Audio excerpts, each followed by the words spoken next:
En novembre 1961, un optométriste du nom d'Arthur Duperreault, 40 ans, affrète un yacht de luxe, le Bluebell, pour emmener sa famille pour une semaine de croisière de Fort Lauderdale en Floride aux Bahamas.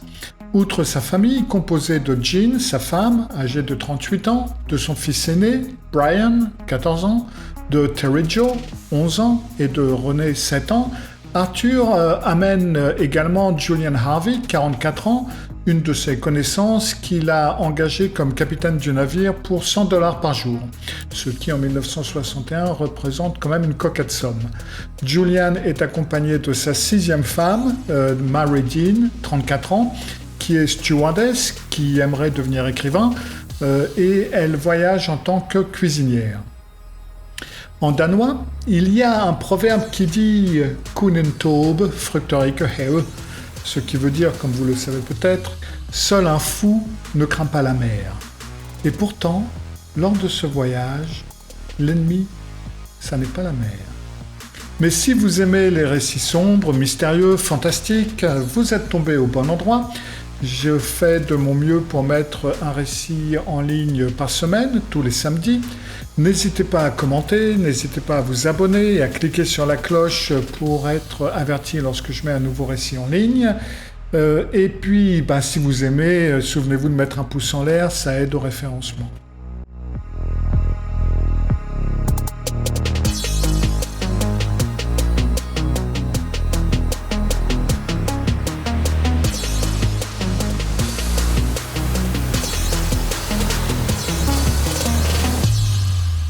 Le 8 novembre 1961, les Duperreault et les Harvey embarquent donc sur le Bluebell et leur voyage se déroule d'ailleurs très bien.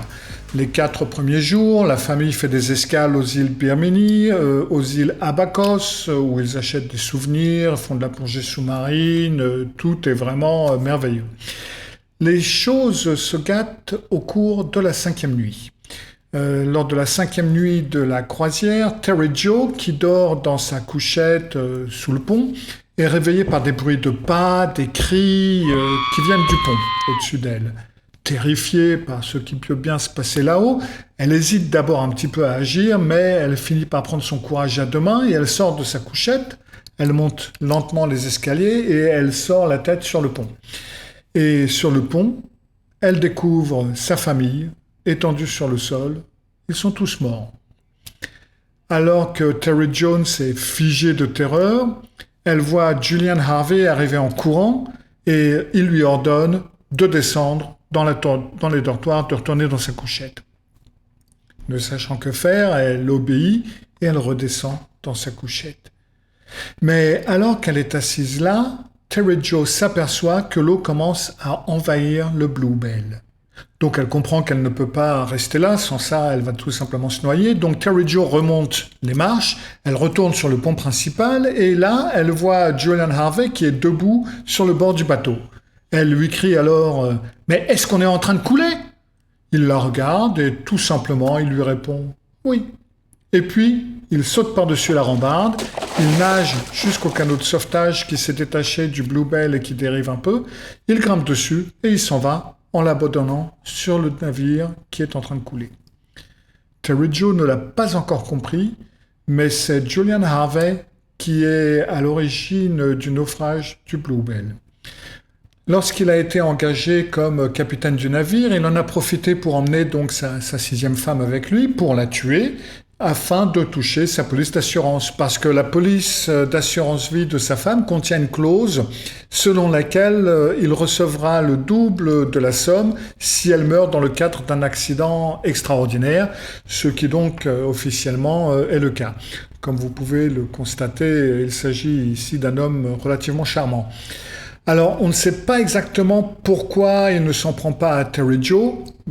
Je pense qu'en sautant de la rambarde et en s'enfuyant dans le canot de sauvetage, il s'est dit que de toute façon le temps pressait puisque le canot de sauvetage s'était détaché et puis que de toute façon Terry Jo allait sombrer avec le bateau et le reste de la famille, donc il n'y aurait aucune preuve, il n'y aurait aucun témoin et voilà, tout se passerait bien. Terry Joe, qui a, je le rappelle, seulement 11 ans, se retrouve donc seule sur ce bateau qui est en train de couler. Elle se souvient avoir vu un flotteur en liège, un petit peu genre radeau, c'est-à-dire avec un bord et puis un filet au milieu, qui était coincé contre l'une des parois du navire. Donc elle se précipite, elle le défait, elle le pose sur l'eau et elle monte dessus, juste au moment où le Bluebell s'enfonce sous la surface de l'eau et disparaît. Dans l'immensité de l'océan, Terry Joe, cette fillette de 11 ans, se retrouve donc seule face à son destin. Le Bluebell, ce yacht luxurieux devenu le théâtre d'un massacre, disparaît dans les profondeurs et emporte avec lui les corps de sa famille et les preuves du crime de Julian Harvey. La jeune fille n'a pour seul refuge que ce flotteur de liège, ultime vestige de son monde englouti. Les heures s'égrènent, interminables, le soleil des Caraïbes est impitoyable et il darde ses rayons sur la peau fragile de l'enfant. Pas une goutte d'eau, bien entendu, pas une miette de nourriture. Terry Joe lutte contre la déshydratation, la faim et le désespoir qui menacent de l'engloutir à chaque instant. Au fil des heures, qui deviennent des jours, le flotteur en liège, son unique salut, commence à se désagréger sous l'effet de l'eau salée. Terry Joe, dans un instinct de survie stupéfiant d'ailleurs, adapte sa position. Elle ne peut plus s'allonger entièrement et s'asseoir entièrement sur le flotteur sans risquer de le faire couler. Donc elle est contrainte à un équilibre précaire. Elle a le haut du corps sur le liège, sur le radeau, et les jambes dans l'eau. Parce que tout simplement, le radeau ne peut plus supporter son poids, le poids de tout son corps. Et malheureusement, cette nouvelle posture l'expose à un nouveau danger. Des poissons perroquets, comme on les appelle, sont attirés par cette nouvelle proie facile et commencent à lui mordiller les orteils, ses pieds, remontent le long des jambes. La douleur est extrêmement vive, mais Terry Joe ne peut rien y faire. Elle ne peut pas remonter sur le radeau car il coulerait. Et un mouvement de trop pourrait tout simplement la faire basculer dans l'eau et là, une mort certaine l'attendrait. Puis, comme par miracle, les poissons perroquets disparaissent. À leur place surgit une bande de dauphins. Ces mammifères marins, qui sont réputés d'ailleurs pour leur intelligence et leur empathie, forment un cercle protecteur autour de la jeune naufragée. Pour la première fois depuis le début de son calvaire, Terry Joe ressent un peu de réconfort. Les dauphins, tels les anges gardiens des mers, éloignent les prédateurs et offrent à l'enfant un répit dans son combat pour la survie. Et enfin, le 16 novembre 1961, après 84 heures d'une lutte acharnée contre les éléments, l'espoir surgit enfin à l'horizon. Un cargo grec, le capitaine Théo, fend les flots. Ces marins scrutent l'océan et soudain, au milieu des vagues écumantes, ils aperçoivent cette vision surréaliste, une petite fille à moitié immergée, agrippée à son morceau de liège. L'équipage s'approche d'elle, mais le sauvetage s'avère très périlleux parce que des requins, attirés par cette proie facile, rôdent autour de Terry Joe constamment. Donc les marins, bien conscients du danger, manœuvrent avec une extrême prudence parce que le moindre faux mouvement pourrait précipiter l'enfant dans les eaux infestées de prédateurs et ils lui ordonnent surtout de ne pas sauter et ils font descendre un gros panier à l'aide duquel ils parviennent à hisser Terry Joe à bord, l'arrachant à cette mort certaine. À bord du cargo, l'équipage découvre une enfant incohérente et à peine capable de parler, bien entendu. Il lui donne de l'eau, il lui donne du jus d'orange, tandis qu'on éponge le sel de son corps avec des serviettes humides et qu'on applique de la vaseline sur ses lèvres. Elle s'identifie d'une voix rauque comme étant Terry Joe du Pérou. Elle a 11 ans. Et elle informe l'équipage qu'elle flottait à bord du flotteur en liège depuis maintenant plusieurs jours après le naufrage de son navire. Puis sa capacité à parler diminue rapidement et l'enfant répond aux autres questions en gesticulant faiblement avant de tomber dans un état semi-comateux. L'équipage du Captain Theo n'a pas récupéré le flotteur en liège sur lequel Terry Joe avait dérivé pendant ces 4 jours, mais un membre des gardes-côtes a localisé et récupéré ce fameux radeau plusieurs jours plus tard. C'est celui que vous pouvez voir ici sur la photo. Le radeau était presque tombé en morceaux et a presque immédiatement commencé à se désintégrer entre les mains du garde-côte. Quant à Julian Harvey, alors lui, il est retrouvé le 13 novembre, donc le lendemain de son meurtre. Il est récupéré par le tanker Gulf Lion et il regagne le rivage assez rapidement. L'instigateur de cette tragédie tisse sa toile de mensonges et raconte aux autorités une histoire de feu à bord, de naufrage, de son héroïque mais vaine tentative de sauver les autres passagers. Son récit lui semble parfait et imparable. Mais la police trouve quand même qu'il y a quelques incohérences dans son explication, mais bon, il explique qu'il est quand même trop faible pour être questionné après sa mésaventure. On remet donc son interrogatoire à quelques jours plus tard. Son interrogatoire a donc lieu le 17 novembre.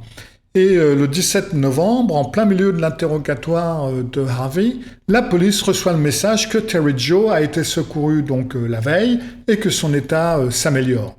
Donc les policiers sont tout contents de lui retransmettre le message en disant tiens, la petite fille, l'une des passagères, la petite fille vivante, elle va mieux, etc. etc. Et Harvey répond en s'exclamant « Oh mon Dieu !» Et puis, avant d'ajouter rapidement et calmement, n'est-ce pas merveilleux, n'est-ce pas, n'est-ce pas? Le lieutenant Ernest Murdoch informe donc Harvey que maintenant une enquête officielle sur la perte du Blue Bell et de ses passagers est maintenant lancée pour qu'on fasse vraiment le point sur cette mésaventure. Quelques minutes après, Harvey demande à être dispensé de tout interrogatoire supplémentaire. Pour l'instant, il affirme qu'il est très fatigué, qu'il souhaite parler à la famille de sa femme et sa demande est acceptée. Donc Harvey prend sa voiture et conduit sur une courte distance en direction de Biscayne Boulevard où il s'enregistre au Sandman Motel sous un nom d'emprunt, John Monroe, et il paye sa chambre en espèces.